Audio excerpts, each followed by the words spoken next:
The Bantams continue their push to remain in the playoff spots, but suffer back-to-back disappointments after failing to beat both Wigan and Mansfield.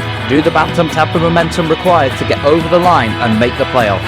Join Chris, Andy and Will for all the talk. This is the 1911 podcast. Good evening, welcome to 1911. Tonight I'm joined with Chris and Will. Ewan's tucked up in bed, he's come down with a bit of illness, bless him. How are we, gents? I missed the last one. Yeah, good mate, very good. Looking forward to the run-in, discussing that, but yeah, no, all good mate, all good. How about you?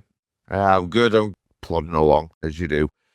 Right, let's just jump straight into it, boys. There's plenty of stuff to unpack. I think first and foremost we start at Wigan. What a debacle. We thought we might have turned a corner after Port Vale, but it was just a bit same old, wasn't it? Well, for me, yeah, it was a typical, like, for 2026, a typical Bradford City away performance insofar as just didn't really turn up. The players looked very tired, sticky pitch. To concede the first goal was always going to be pivotal, and we never looked like getting back into it, really, for me. Yeah, I can't disagree with that, Will.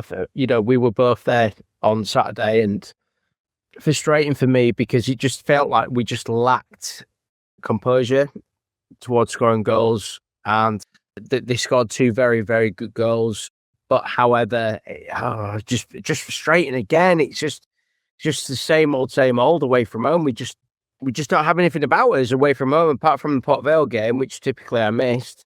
We just don't seem to have that, and you could kind of see it coming. You really could. Even at 1-0, you thought we're probably going to be in trouble here, and that was it. I think we got sucked into playing their game.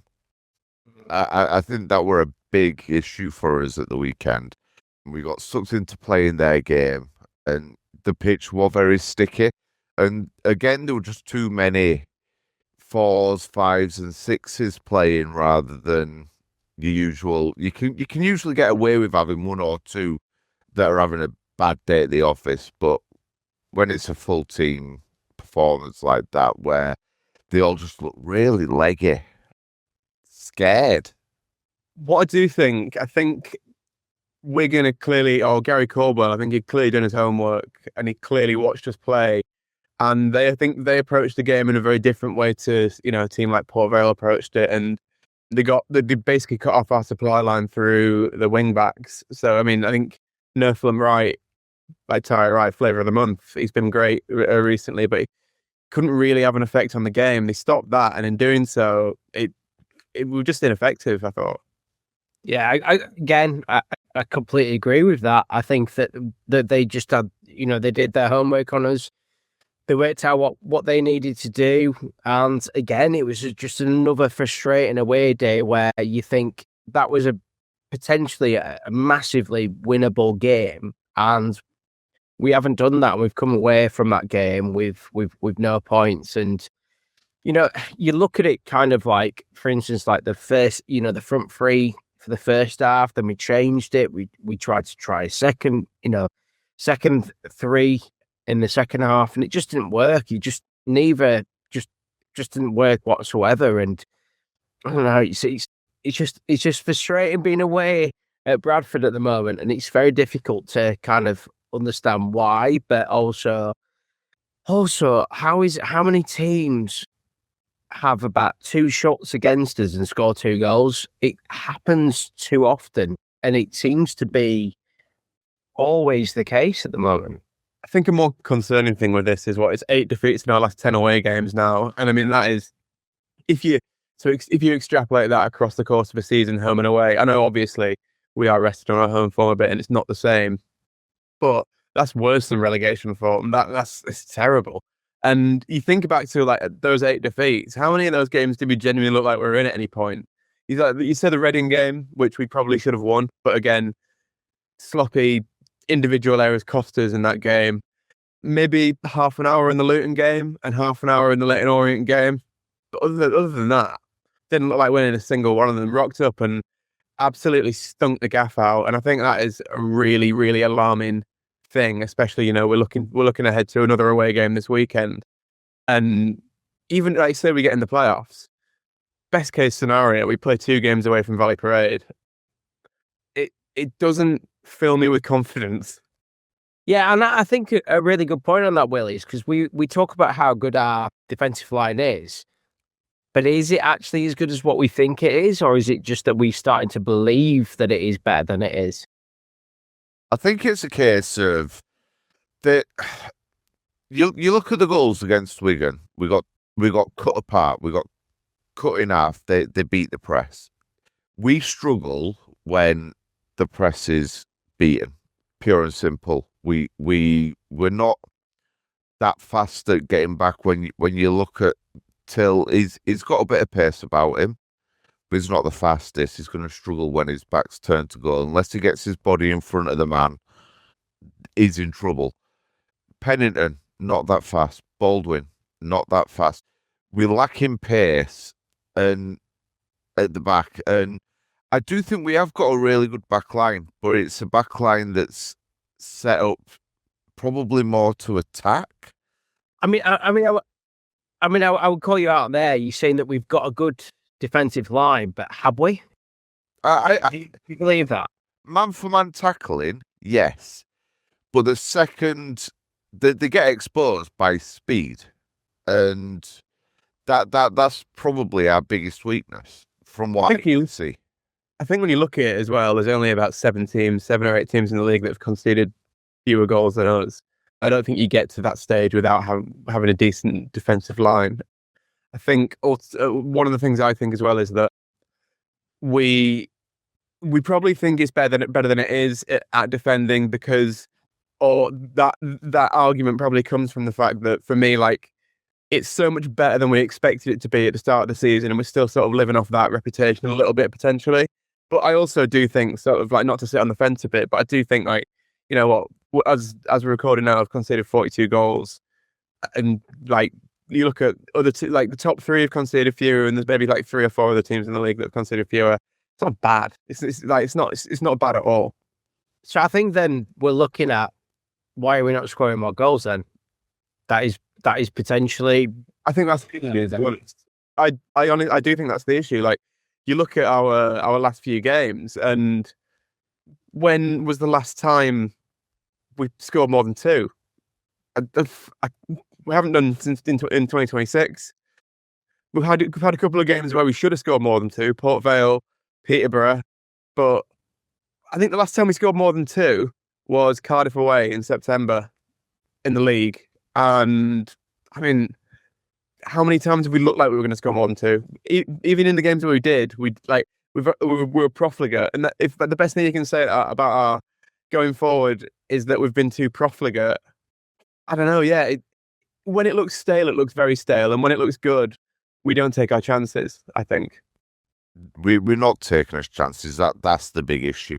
What I've found as well is, especially with Wigan game, the 3 that came on, Swan, Mullin, they didn't have any effect on game. They didn't. You can shake your head if you want a bit, Chris, like, but they didn't. They had 0 effect on game. I know we were chasing game, and the way we were playing maybe didn't suit their style as such, but they had 0 effect on that game at all. At the end of the day, and I've called him out as well, Wheatley, for all of his running around and work rate and effort that boy puts in, at the end of the day, his job on that pitch is to score goals. No, I get it. I do. Sorry, I do get it, and I think the first 30 minutes against Wigan, I thought he was the best player on the pitch. Honestly, anybody can come at me for that, and I genuinely believe for the first 30 minutes he was the best player on the pitch. I think what's really interesting is we're talking about the defence and we're talking about the attack. One thing that we haven't talked about is the midfield, and whether that is potentially part of the issue here. I'm not saying it is, but we haven't talked about that. We've talked about, like I said, half time we changed 3 forwards. Bobby as much as we love him, goes missing in a lot of games. I don't think anyone can disagree with that. Sars didn't have his greatest game against Wigan. We also know that. And Wheatley, feel like Wheatley is not a 90-minute player. He hasn't got that capability yet. I don't know. For me, I think when Mullin came on, I felt like he was trying to change things slightly. But also, I would say that they didn't get any contribution from midfield, which that also concerns me. And I think at the moment, I'm not sure where our next goal comes from. It's worrying. Unless it's Tyreek, I'm not sure where the next goal comes from. Yeah, I mean, I'm not sure. Excuse me. I think essentially not trying to kick the debate on a bit, but I think the midfield thing comes down to like when the team looks leggy, the midfield looks really leggy. Like Max Power, when he looks great, he's brilliant. But when he's tired, then nothing works through the midfield. Or when he looks tired, and I think he's had quite a few games on heavy pitches, and I think this was the case in the Mansfield game as well. Like, didn't really seem like a lot went right for him, but we just don't really have another option to bring in there. Yeah, we've got Lee Evans, who came in and was okay, but would you really be confident playing him instead of Max Power? And like, is he really going to affect the game in the same way? I'm not 100% sure. If he was, he'd have probably got his chance by now, and he hasn't done. Who else are we bringing in there? I'm not sure. And which sort of brings on a little bit, does concern me. I think Max Power is only 2 or 3 bookings now away from a 3-match ban. And we're getting towards that stage in the season where if he has a 3-match ban, he's basically missing half of our remaining game. That deadline ends, I think it's the next game, so we don't need to worry about that. That's for 10 bookings though, isn't it? Not 15. 10 bookings were Mansfield because Tilt's available to play from what I understand next. Yeah. The 10 game amnesty was the Mansfield game, and then the 15, but I don't think there is an amnesty for the 15 bookings because, well, I mean, being completely honest, no one really should what 15 bookings this season, could they? No, but I see where you're coming from with midfield. Is the lack of goals because we're very one-dimensional? We don't seem to have a plan B. It's always out to right or out to Nerfville. There's nothing ever through the middle. Is it worth looking at maybe a bit of a change in formation or something along them lines to try and change up a bit? Play through the middle more, because we always seem to be second as well. When it comes to the midfield, that second ball, there's never a City player around it. Every team we come up against, it always seems to be the opposition's players are in the midfield collecting it up every time. You're going to hate this, Andy, and you are going to hate this, but and also everyone listening, if there are people listening, they're going to hate this as well. We're 4th in the table. We're sounding like we are down in the dumps. We're literally down towards the relegation zone. We're not. We're 4th in the table. There's a very, very strong possibility we're going to get in the playoffs. Would I change the tactics, which is what you asked, or the formation, sorry? No, I don't think I would. I think for me, I'll tell you the player that we're absolutely missing. We talk about January. A lot of people are talking about January and about how bad the recruitment's been. I tell you what, Tuesday night had Caden Jackson all over it. I think if we'd have had Caden Jackson in that team, I think we win that game. I really believe that. I think with his pace and he's running, I think we win that game all day long. Yeah, and I think that is one player that we are massively missing.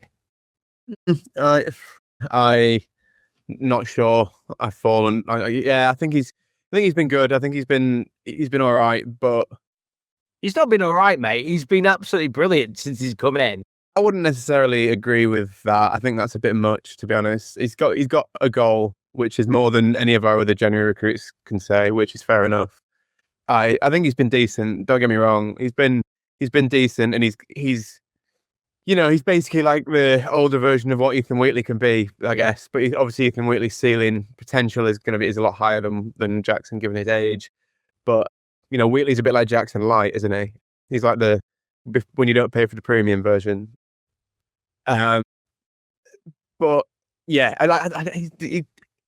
I'm not sure he'd have had that much more of an effect on change the game that much. To be honest, I don't think the issue was in stretching the game and something like that. I think, although having said that, I'm talking myself into a bit of a hole here. One of the issues was, especially on Tuesday, we had so many crosses going to the box, and whether that was because we didn't have a physical presence to get on the end of them or the quality of the delivery is up for debate. But yeah, I mean, there is that, I guess, as well. I mean, to be fair, Mansfield's defence looked like they're all about 10 foot tall. But I do honestly think that Caden Jackson would have made a massive difference on Tuesday. I think he would have made a big difference on Saturday, if I'm honest, as well. I'm not pretending that he's the greatest thing that's ever happened to this club. Please know that. But I think in the games that we've seen and how he performs, I think that he is that good. Andy, what do you think, man? What do you think about Kate? I love him. I do. I do. Good lad. I do love him. I hate agreeing with him, but I've got to agree with Chris. And I'm sorry, Will, but I do. I think if he plays Tuesday night, they're in a whole heap of hurt. Like I've got full faith in the boy. I don't know how long he's out for, but he has been missed. And like you say, Ethan Wheatley is a light version. Ethan Wheatley comes with all the ads, and we don't want the ads. Andy, should we talk about Ethan? So, because there's obviously been quite a bit of, there's been a bit of a mix between Bradford fans and stuff, and me and Will were subjected to a fan after 30 minutes against Wigan who told us that he was absolutely terrible, and after 30 minutes, I think he was probably our best player. But I'll ask Will, what do you think? Ethan, what do you think? I think he was our best player against Port Vale. I think all that performance against Vale was missing was a goal, and I think he's clearly a young lad. He has had some absolute stick from our fans since coming in because I've been part of that every now and then as well because of the chances that he's missed. And when he went clean through with that 1-on-1 against Port Vale, that was another opportunity that he didn't take. And at that point, I'll admit, like in the group chat, I was saying, all right, he's had his chances like that. It's getting a bit silly. How many more chances are we going to give him? But to hit his straps after that and get back into it, I thought it showed great mental strength from him, and I thought he was brilliant. And I felt really sorry for him that he never got the goal. But even in not doing so, he was very good. And also, if you look at obviously Tariq Wright got the headlines with his great goal for the second. But if you watch that goal back, Ethan Wheatley makes a really good run to take one of the defenders away to give him the opportunity for that. And he probably, that goal doesn't happen without that as well. And yeah, again, I don't know. Against Wigan, he did look a bit blunt after the first 30 minutes, but so did everyone. So I don't necessarily think it's fair to point that all at him. I think the whole team has to shoulder a bit of that. And I think against Mansfield, he's sort of, I don't know. This is a different debate, but I was surprised that Graham Alexander went with the same team for those 3 games. Played 3 games in 6-7 days on 3 heavy pitches. I think he was on a bit of a hide into nothing really there. But I think, yeah, again, I don't necessarily think that's on Ethan Wheatley. I think, he's going to be a brilliant player for someone in maybe 3 years' time, and he shows flashes, and I think he's worth having between now and the end of the season for those flashes. Say we get in the playoffs, and we're in the second leg, and it's tight. He's the kind of person who can get the ball on the halfway line, turn someone, and just be clean through. Like, we don't really have anyone else who can do that. So he's definitely got a place in the team for me now, I think. Andy, what do you think to Ethan Wheatley? Ethan Wheatley to me is a lad that oozes potential. You can see there's a baller in there. The way he moves off the ball, his strength, he does ooze potential, but I feel like he's just a bit too raw for us right now. I think if you put him into a League Two team, he goes away, he scores a lot of goals in League Two, and that'd do his confidence to world of good. What I'm noticing from Ethan Wheatley when he's playing for us at the moment, he starts the game off really well. Fast pace, he's turning defences, he's getting in amongst it, missing sitters. But then about half that, it's not harsh, it's truth in it. It's pure fact. He's missed sitters. Like Will said, yeah, in the playoffs he could be that fella that does turn the defence in the 90th minute to go in 1-on-1 and score. He's going to go in 1-on-1 right now. It's not going to score, and whether that's a confidence thing, and once he gets that first goal, is he going to kick on from there? I hope he does. I wish nothing but good for the boy. But he gets to about half hour in, things are going a little bit against him. It's not all going his way, and you're seeing his head drop. Yeah. And for me, he's only a young lad. At that point, we need to be taking him out of the team. So for me, does he start? I probably wouldn't start him, no. Could you bring him on for half hour at the end so you don't give him chance to lose his head? Maybe that might be the way to manage him into it, to get in his goal. But I feel like right now there might be a bit too much pressure on him, because at the end of the day, we take massive followings away from home, and we've got a massive crowd at home. So I'd say then, so we're talking about, obviously, he's played the last 3 games. We haven't changed any of the team in the last 3 games. Has that been a mistake from GA? Just to Andy's point, for just quickly, just go back on that. I do think with the pressure thing, I think he plays for Manchester United. Like, I don't think playing for Bradford City is, in terms of how much pressure. I appreciate he's not in the first team at United, but like, if you can't deal with the pressure of playing for Bradford City, then he's got no chance of making it at United. But I don't necessarily think that's the case anyway. I think that's a little bit harsh. I think when you look at our number 9s, we never have number 9. When was the last time you saw a Bradford City number 9 start and finish a game? It just doesn't happen. I think it's fine to be like a live wire and play for maybe an hour or so and then come off for someone else. Or I do think, back to your point there, Chris, I do think, he probably won't start against Burton, because he's played 3 games in 6-7 days on heavy pitches, as the rest of the team have. I think Graham Alexander, he's made a bit of a rod for his own back, insofar as, when he's rotated, we've been awful, and now he doesn't rotate. You lose a little bit because the players are so tired because they can't carry on doing it, and they'll risk injury if they carry on. So it's sort of a damned if you do, damned if you don't moment for him. I don't really know where you go from here, because I think you sort of back yourself into a corner where if your next move isn't successful, then we're back in that sort of vicious cycle. But having said that, I do expect to see a bit more rotation on Saturday against Burton. I think it is moderation in it. That's what we've got to look at. Like, I feel sorry for Graham right now, because the amount of stick that he got when he was rotating, and now because he hasn't rotated, he's getting the exact same stick. And in their own rights, both are kind of okay, because when he rotated, he heavily rotated. I think he needs to find that sweet spot where maybe you take him 1 or 2 out, swap him 1 or 2 in a game, rather than big wholesale changes, going out with a completely different team. Maybe I'm not a big fan of rotating defences. I think defences, as much as possible, need to be as consistent as possible, so you know that each of you have got each other's back. But yeah, I think it's a bit unfair on Graham, to be honest. Like, I mean, I've screamed blue murder when he's been rotating.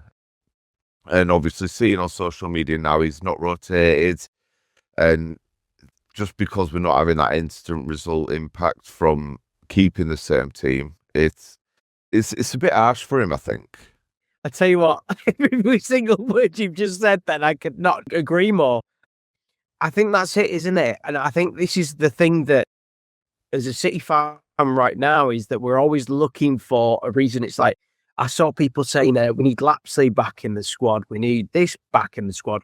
Sadly, I've seen people saying we need Cook back in the squad. But it's kind of like one of those is where you just can't do right for being wrong.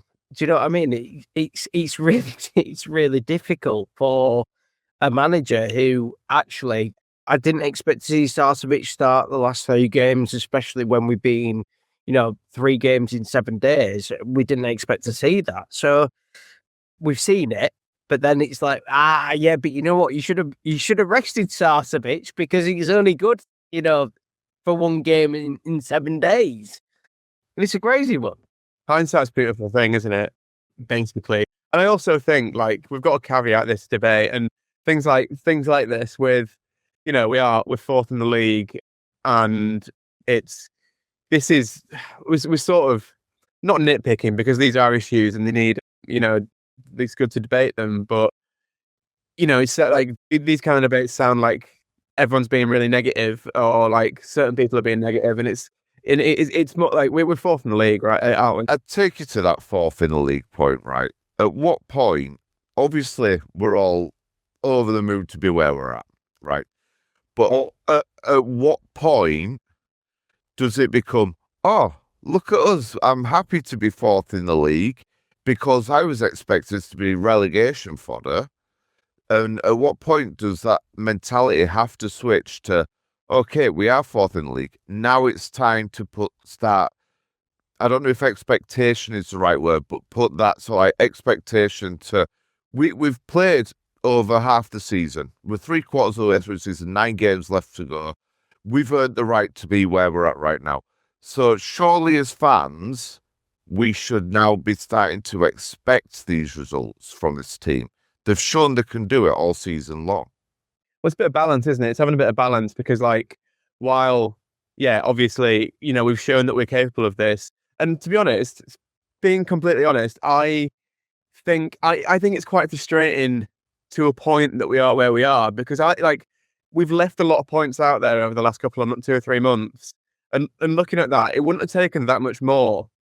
You could pick maybe 3 or 4 games where, if we'd have played to our actual potential, would have won instead of lost. And that's 12 points. And that puts us in the top 2. While, you've got to hand it to Cardiff and Lincoln, who are clearly streets ahead of everyone else. It wouldn't have taken that much for us to sort of be in it, there and thereabouts.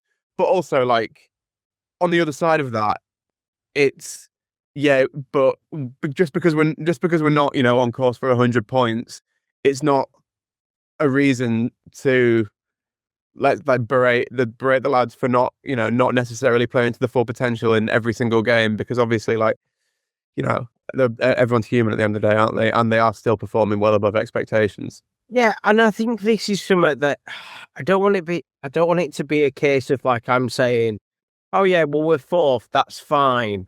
Of course we're frustrated as football fans. Of course we are, when we're spending our money going away games and we're not putting in performances, it's difficult to watch, and it really is. I mean, I look at the Wimbledon game as a perfect example of that. That was probably the worst performance of the season by an absolute country mile. But I think that there's nothing wrong with us expecting more.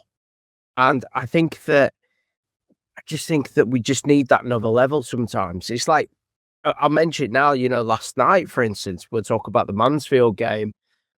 Again, it's a case of, like, you look at the Wigan game, they had 2 chances. They had 2 chances all game. What did they do? They scored.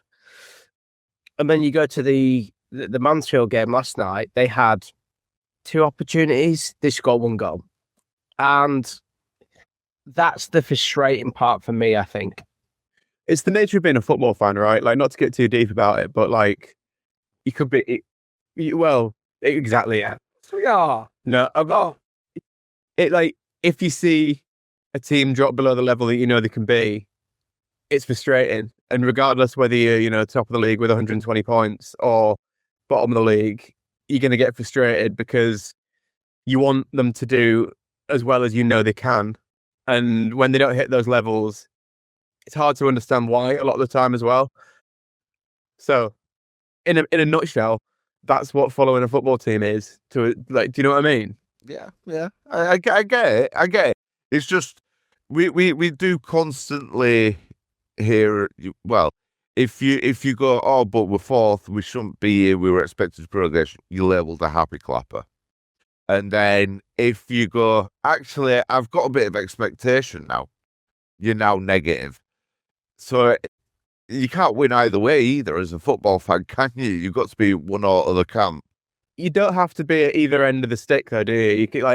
You can have perspective, but also have ambition, I think. And I not necessarily think anyone properly achieves that as a football fan, but that's the sort of way you want to be in a perfect scenario, isn't it? You just want to sit on the fence forever. 100%, mate. Yeah, that's. I do want to mention, going back to Wigan, I know we need to push on into the Mansfield game a bit, but going back to Wigan, I obviously want there, but there are a bit of a ruckus with police that's been going around.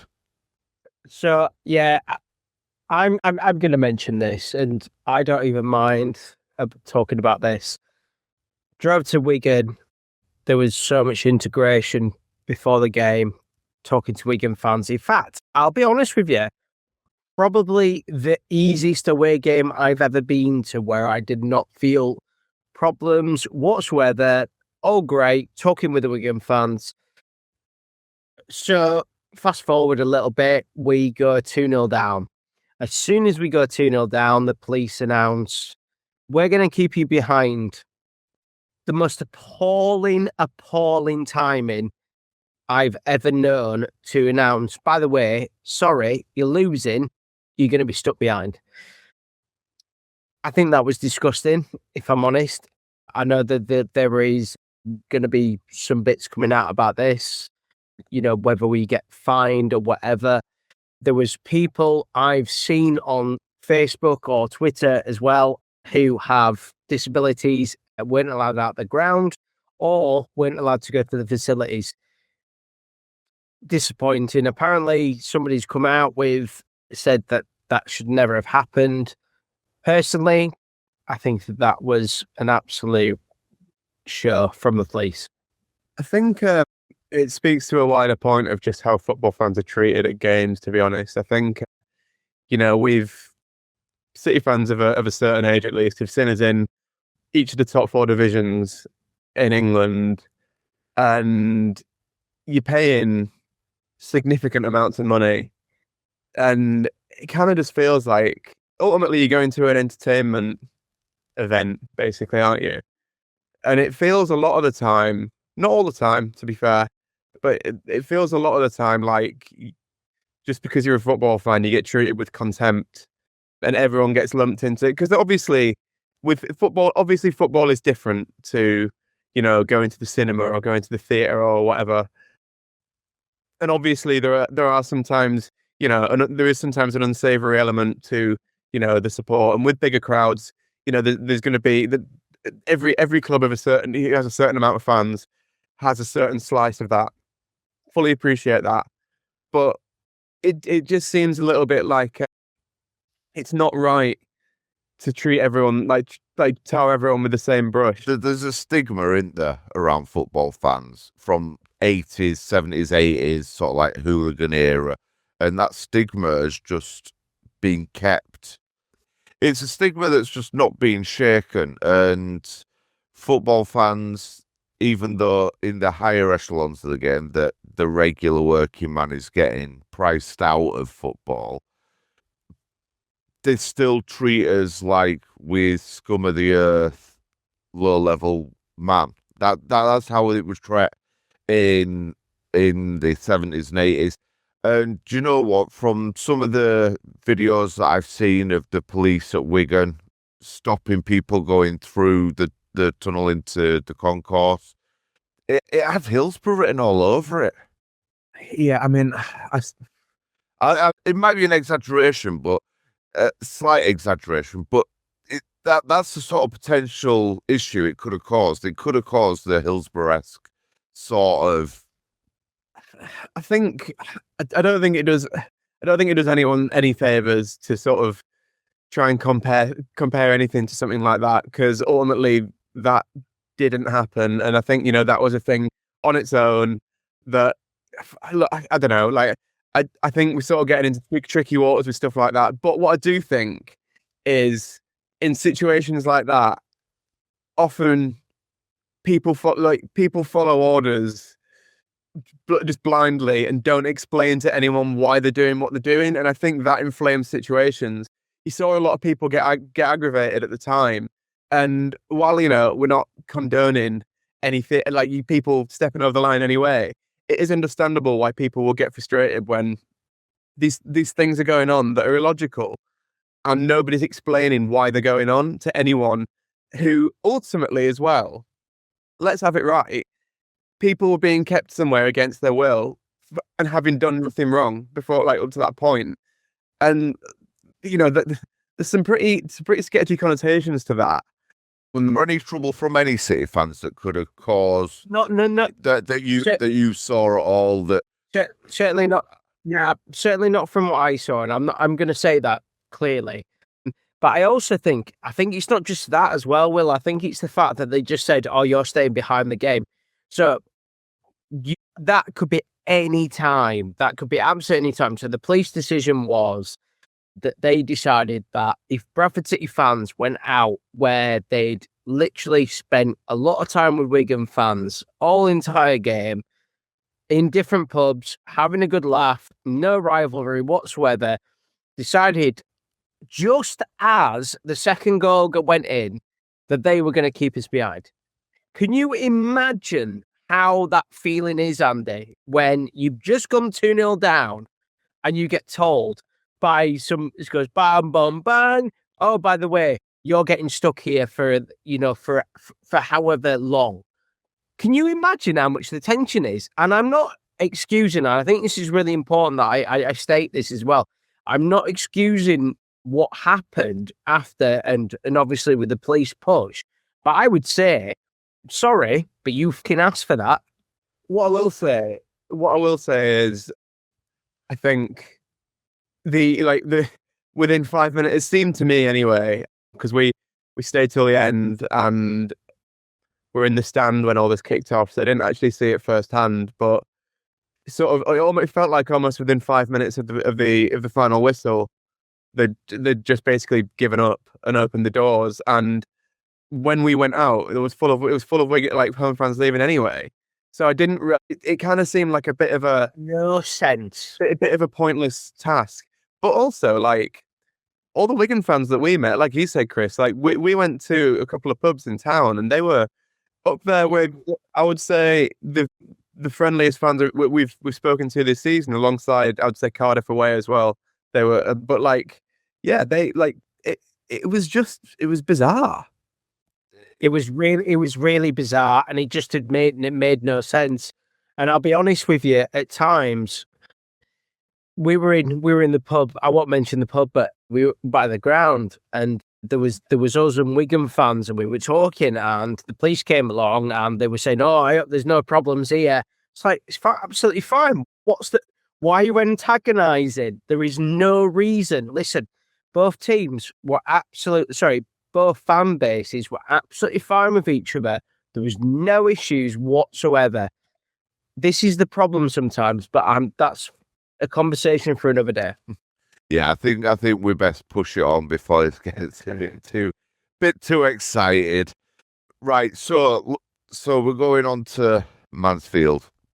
I want to start with refereeing, and I know you want to talk about the game, but the refereeing in English football is going down the drain. It's terrible. How was there only 5 minutes added in that game with all them stoppages last night?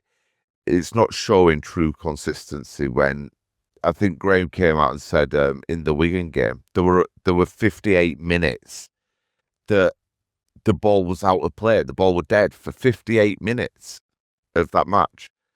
That's ridiculous. At the end of the day, we're paying fans. We want to watch football, and we're not getting to watch what we've paid for. What I will say is that I think it was on Tuesday. It felt like a bit of a naive refereeing performance. Like he sort of got caught out by a lot of the oldest tricks in the book kind of thing. And once you're a player, once you do it once and get away with it, then there's no incentive to not do it. Well, there's an incentive to carry on doing it, I should say. And going down with head injuries, I think just taking forever to get the game going again. And if the referee doesn't stamp it out early doors, then he makes a rod for his own back. And I also think if you're the away team and you're getting away with it, you 1-0 up, or even at 0-0, you're looking for at least a point. Why would you not? I think if you can get away with it, fair play, crack on. What I will say as well, though, is I appreciate you only give 5 minutes at the end. He could have given us 5 hours. I don't think we'd have scored a winner, to be honest. I just don't think we look like winning the game. You beat me to it, Will. I was literally going to say the exact same thing. Did it really matter in the end? I don't think we were going to score the winner. I don't think it was going to happen.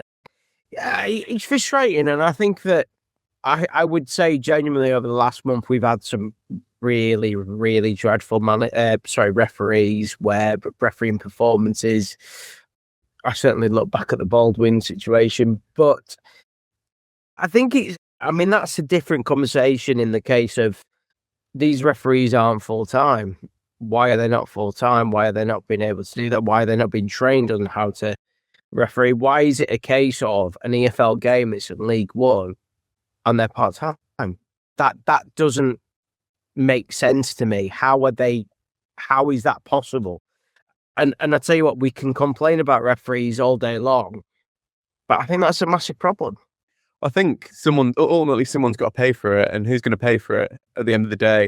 I mean, I said this I think it was my first episode. I think the issue is no one wants to be a referee, because of the way they're treated and because of the way that ultimately it's a difficult job. It's a really hard job. But that's not the point, though, is it, Will? Well, no, but I think it is the point, because it's a really hard job, and because it's a really hard job, you get things wrong. And I'm just to stay with me. I'm coming around. You get things wrong, and when you get things wrong, you get treated very badly. And I don't think people necessarily I don't think the FA or the PGMOL stand up for the referees that well. And because of that, people don't want to be referees. And if people don't want to be referees, you've got a real you've got a real sort of paucity of referees to choose from. So as a result, referees who maybe aren't necessarily the best or don't necessarily deal with certain, big situations as well as you might want, will get promoted through the system, because you need to have some referees at the top level. But every single game that you see, every single game, doesn't matter whether it's Premiership or on the Sunday League level, you'll always have a referee. And I think there's always this point that there will always, nobody wants to be a referee. There'll always be a referee. I think what my point, I think. Sorry, Chris. No, but I'm absolutely right, though. I am completely right with that point. It's that I think that I would expect, when there's the amount of money that's been pumped into football, certainly now, when you're looking at multi-million pounds, when you're looking at a League One side can spend £5-10 million on a player, which happened last season, by the way. How are we not having professional referees? Well, they do get paid. I'm talking I'm talking full-time professional referee. I'm not talking about that. And I think that that's something that needs to happen, and it needs to happen now. Well, someone's got to pay for it, though, is what I'm saying. And you need to make being the refereeing whole sort of. Well, surely then. Sorry, stop here, but surely then the leagues, and especially with the amount of money that they're making, certainly on sponsorships and all of that kind of stuff, surely they should be paying for professional referees. I mean, I'm not saying that they're going to be on 200, 500 grand a year. I'm talking, a referee being able to be a full-time also be trained in being a referee. So it's an interesting conversation, but I think it's something that has to happen. It totally has to happen. But they are trained. They are trained. It's not like you just pick someone up and drop them into a game and say, right, crack on. But like, No, but they're constantly being trained. Is what I'm trying to say to you, is that, you know, it's not just a case of they've just done a course at university to find out whether they could be a referee. It's about that constant training. It's like a football player when they might have been trained when they're a youth player, but they need constant training, and I think that absolutely needs to happen. yeah, well, I think you need to make being a referee a more attractive job. To be honest, I think you need to make it because, to be honest, I think in a roundabout way we think the same thing. Like, I think they should be made full time. They should be given more money. They should be an attractive job. You should have, you should get backed up by your employer or union or whatever, because the less attractive a refereeing job is, and the more stick referees get for getting bad decisions wrong, which, by the way, they will always get, because that's just the nature of being a referee. I appreciate that, but it makes the job less attractive, and the less attractive it is, the fewer people want to do it, and the fewer people want to do it, the worse referees you're going to get higher up the pyramid. It's just how it's going to work. It needs to be an attractive job, and it's not at the moment. And because it's not, you're not getting good. Like, you're getting these referees who are naive, don't necessarily put in a consistent performance every week or even in the same game, because we're sort of scraping the barrel, aren't we? I think a big issue is, and it's going a bit away from your part-time, full-time malarkey. The FA have to be held accountable as well, because every season they'll come in with a new directive, a new rule change, and these refs will be told, like, take this season for example. You've been told you've got players, they've got to go off 30 seconds if the physio comes on. Okay. So you've got to stop it immediately if any player goes down with any slight inkling of a head injury. Refs are getting stick for that, blah, blah, blah. It's slowing the game down, and teams are finding ways around that. That's not on the refs' fault, but that's down to what the FA is saying. This is a directive we want. It's like next season, there's a new directive that's starting where players are off for, I think it's up to a minute if they go down and stuff. And the refs are being told, so this season we want you to do this.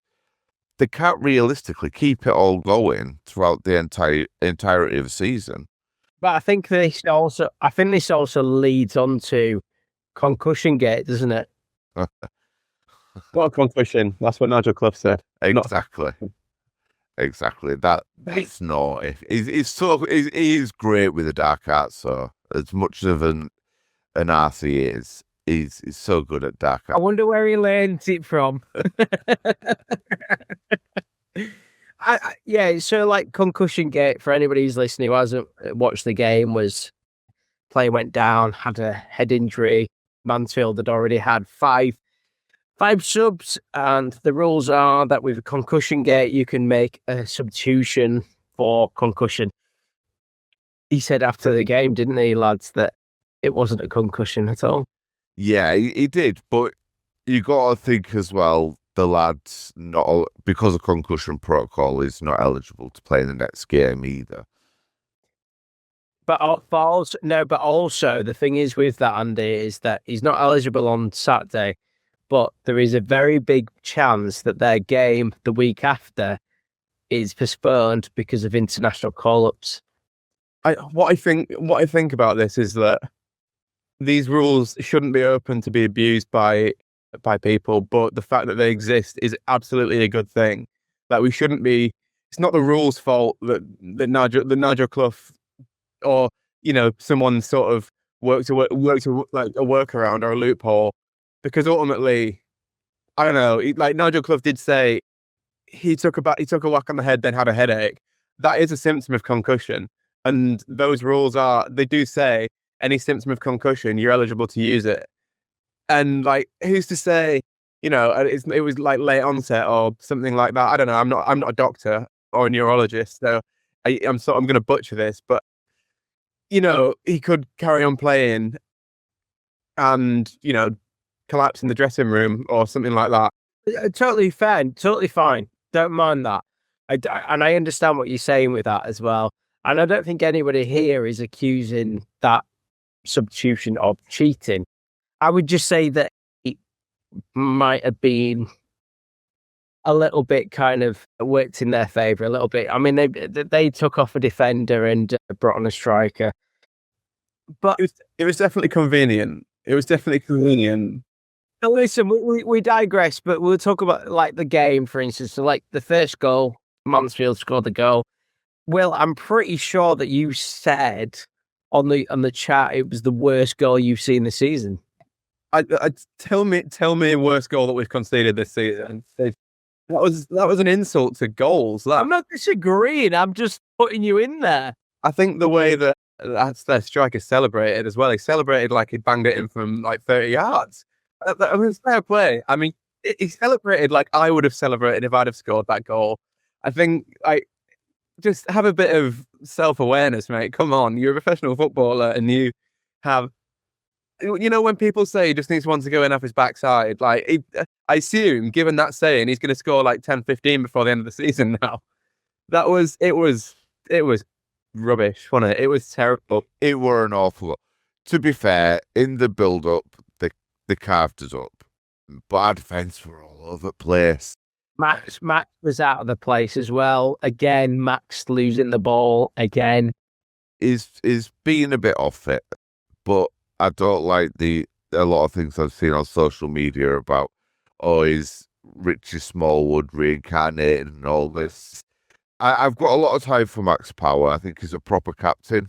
Do I think he's having his best games for us right now? No. He's shown that he's so much better than that. And I think he'd probably be the first person to come out and say that he's not been at his true best. But I think he deserves a bit of leeway. I also think he's had a couple of poor games like the rest of the team. Like, let's have it right. Like, he's not been the only one who hasn't necessarily played to the best. No, definitely not. No, I think, like, I mean, I hate to be that guy, but we look at probably the Wigan first goal was probably, it was part of his, it's probably him losing his man and the scoring, and again yesterday not making that challenge. But I don't want to come down too much on Max. But I tell you what, one thing I do want to mention, lads, is we're talking about probably players that are slightly out of form at the moment. Can we talk about the man who's in form? Oh, sorry, right. Yeah, what another goal. Why did that take you so long? I thought you were about Kieran Kelly or someone. No, sorry, right. I think we're all absolutely buzzing for him. I think, it's hard to not be pleased for him, given that he's had a rough time over the last few years and he's really struggled to find his form. And he's undroppable. He's one of, if not the first name on the team sheet. I mentioned this a couple of weeks back as well. I think it's really impressive that we signed Ibu Toure as a left wing back, and now Toure can only get in the team as a left centre back because of how good he's been. And given that, even to the start of this season, wasn't necessarily or didn't necessarily look the most comfortable as a wing back, and now he's undroppable. He's undroppable. He is. Like, he's started the season off. I think we all gave him pelters. Like, everyone were quite firm. He's not good enough. He's not good enough. And he won. But he got Christmas out of the way. He must have got a new pair of boots at Christmas from Santa, because he's been absolutely phenomenal. And he just seems to be growing and growing and growing in confidence. And that self-belief. When that boy plays with self-belief, he turns into a totally different animal. Yeah, he does. And I think you look at the player, I think in this last month he's been absolutely brilliant, bar maybe a couple of games. Well, sorry, bar maybe Wigan, but I don't think he played particularly bad against Wigan, if I'm honest. But I think that you look at the goals and you look at that goal against Port Vale, absolutely unreal. You look at the goal yesterday, out of the blue. I totally did not expect that. And the fact that he's absolutely loving it here, you know, you mentioned about, well, you didn't even mention Plymouth. He just said, I'm glad I'm not there. I'm really glad for him because he just seems like such a down-to-earth lad who really wants to play football and he's smashing it. And I tell you what, lads, how about this one? Tell me what you think. Could he be a contender for player of the season? I think he's a contender, definitely. I don't necessarily think he'd win player of the season for, having 3 good months. Most improved. I know that's usually the rubbish trophy you give to Listen, that's not that good, but we were talking about Ibutore, right, as our player of the season. And I think since January, we haven't seen that player. So that could be, the fact that he hasn't been anywhere near that. But I do think potentially Tyreek has got the opportunity to be player of the season. I really do. I think there's one person who's going to deservedly win player of the season, and that's Anthony Sarcevic. I think he's sort of nailed on for it. I assume. I kind of thought everyone thought that, to be honest. But I mean, don't get me wrong. Wright's been the best player in March, and basically since that goal against Doncaster, he's probably been our best player. But sort of 6 weeks doesn't make a season. Whereas, like, you look at when Sarcevic's not been in the team compared to when he has, and we look a completely different team when he's not in. Insofar as we can't win at all. When he's in the team, we basically win every time. If we're dropping names into player of the season, Metcalf's got to be a name that's floated around, surely. Young player of the season, definitely. Young player of the season. For sure, yeah. But, I mean, Sars spent a lot of time out injured. Don't get me wrong, I'm not belittling what he's done this season. We do look like a different team with him. But, dumb bits. He didn't. He's only played about half the season, though, if you think about it. Like, if we're talking about time speed, not as long as Metcalf was out for, I think. I think if you look at it, like, Metcalf sort of came into the team. I mean, this is off the top of my head, so don't come for me if I've completely butchered this, but he sort of nailed down his spot around December, didn't he? It was basically from the Plymouth away game. He came in, and he's basically not come out since then. Whereas Sarcevic, he's probably had about a month out, maybe. And I don't know. I just think when you talk about influential players, he's the most influential player we've got. And then, yeah, I think I'm not really sure that. I mean, clearly it is up for debate. Everything's up for debate, but yeah, I think it's. Yeah, I totally get it. And Sars has always been told that he can't play League One football. He's always been, or he's been, transferred once he's got into League One. And I think Sars has shown to everyone that he is absolutely capable of that job. Can someone tell him that he can't play in the Championship as well, and then we'll see him in good. Right, before we wrap up, boys, because I'm mindful of the time, we got Burton away on Saturday. Baldwin's back. This is yes. Come on. Baldwin's back. I think we have missed him. Do you know what? I'm cautiously optimistic. I think things might change. They've got to change at some point. And why can't it be against Burton? Because it's away. The away form has to change before playoffs. So no, I do genuinely think we might be able to get somewhere there. Like, if it's anything like 2013, Andy, we'll win 3-1. I'm driving up from London in the morning after a wedding the night before, so call me mental for doing that after 8 defeats in our last 10. But if we do get a performance, I'll feel vindicated in doing that. But I believe in this team. I believe in the manager. But something happens to them when they get away from Valley Parade, and I just can't quite explain what it is. Someone's got a hex on them, or someone's played like cursed them as soon as they leave sort of the BD postcode. That means that they can't kick a football properly, and I don't know what it is, and I don't want to be a downer, but give me a point now and I'd have it, I think. Does he do much to the team? What team do we see him sending out? Starting 11. Does Wheatley stay? No, I think Mullin starts, to be honest. And I think if Mullin puts in a performance like he put in at second half at Wigan, I'm not sure we'll see him a huge amount after that. I thought he was surprisingly poor, given, he had a whole half of an opportunity. In fairness, the rest of the team weren't really helping him. He had very little service. But yeah, I think this is probably a chance for him. I think it wouldn't surprise me if Poynton gets rested and we see Humphreys on the left, Claxon going off. And it wouldn't surprise me if he changes up the front three, to be honest, and then plays Swan as well. See the point in playing Swan. Nah, but Swan can come back and he's not offered anything at all. Like, he runs around a bit. Woohoo. I think that's a little bit unfair because he's come back from an injury. I think you look at kind of early season form. He's definitely got pace. I mean, there's no doubt about that with Swan. I think that's a little bit harsh, Andy. I think that's a little bit unfair. He's literally just come back after last 2-3 games. He's been out for 3 or 4 months. I think that is harsh. I think, however, I think we win. I think we win on Saturday because it's simple fact I'm not there. I've lost. I think it's the last 5 away games I've been to, and I've lost 5. So we definitely win.